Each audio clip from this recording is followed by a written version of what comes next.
नमस्कार दर्शक बंधु आम पर्यटन भारत तरफ आज आम बालकुमारी मंदिर में पहुंचु।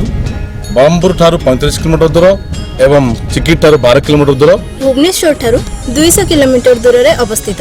आसंतु बुली जिबा माँ बालकुमारी।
केरांडीमाला पर्वत जोठी माँ बालकुमारी अवस्थित।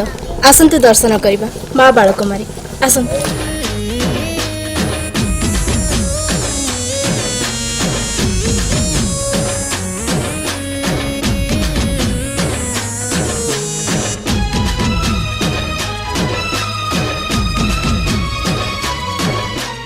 वर्तमान अभी आम माँ निकट में गला। आसंतु दर्शन करिबा।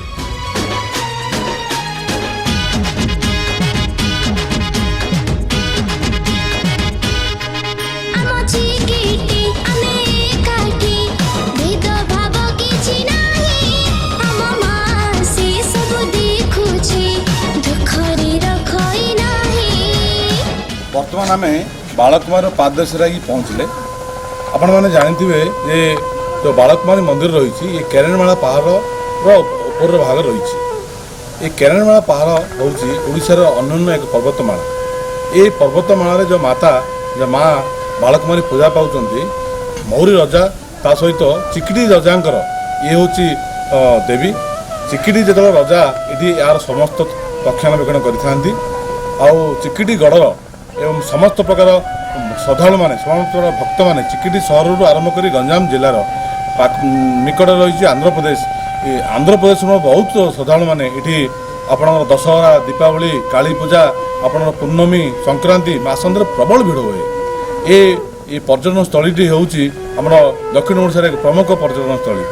बालकुमारी जो मानसिक धारी मान बहुल मात्रा आसता से छोट छोट छुआ मान धरिकी से घरे जो मैंने बंधु बांधव आसता से धरिकी बालकुमारी आसता।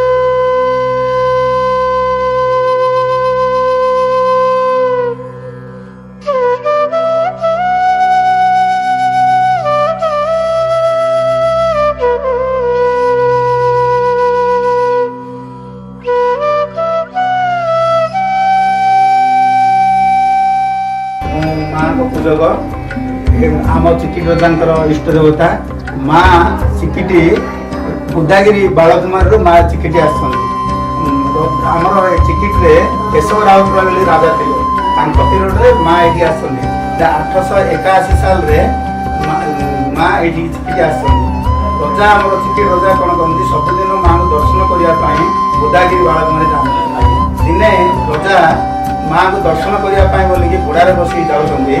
रजा गोटे पिला रूप में माँ को देखिले 10 वर्षर झील रूप रजा विषय मन में किसी भावी पारे जा माँ को दर्शन करके आसिले। किछि दिन पर पुणी रजा को स्वप्न होला ना मु बर्तमान से रहूनी ଆଉ ମୁଁ ତ ତମେ ଯୋଉ ପାହାଡ଼ରେ ମୋତେ ଦେଖିଲ ସେ ପାହାଡ଼ରେ ମୁଁ ରହୁଛି ମୋତେ ସେ ପାହାଡ଼ରେ ଆସି ପୂଜା କର। ରଜା ତାଙ୍କର ସୈନ୍ୟ ସାମନ୍ତମାନଙ୍କୁ ଧରି ଆସି ସମସ୍ତଙ୍କୁ ବୁଲି ବୁଲି ପୂଜା ସେ କୋଉଠି କିଛି ପାଇଲେନି। ଶେଷରେ ମାଙ୍କର ଏ ମୂର୍ତ୍ତି ପାଇଲେ ଚତୁର୍ଭୁଜା ମୂର୍ତ୍ତି। ଗୋଟେ ହାତରେ ଜପାମାଳା, ଗୋଟେ ହାତରେ ବେଦ, ଗୋଟେ ହାତରେ ଅଭୟ, ଗୋଟେ ହାତରେ ଚତୁର୍ଭୁଜା ମୂର୍ତ୍ତି ମାଙ୍କର। ଆମର ଚିକିଟି କେଶବ ରାଉତ ରାଜାଙ୍କ ସମୟରେ ମା ଏଠିକି ଆସିଛନ୍ତି।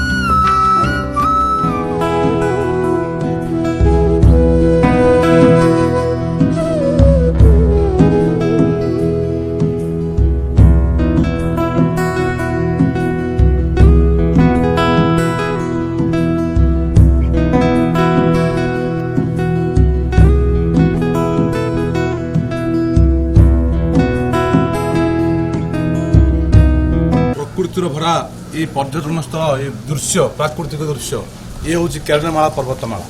ଏ କେରଣମାଳା ପର୍ବତମାଳା ହେଉଛି ଆମ ଦକ୍ଷିଣ ଓଡ଼ିଶାର ଏକ ପ୍ରମୁଖ ପର୍ବତମାଳା।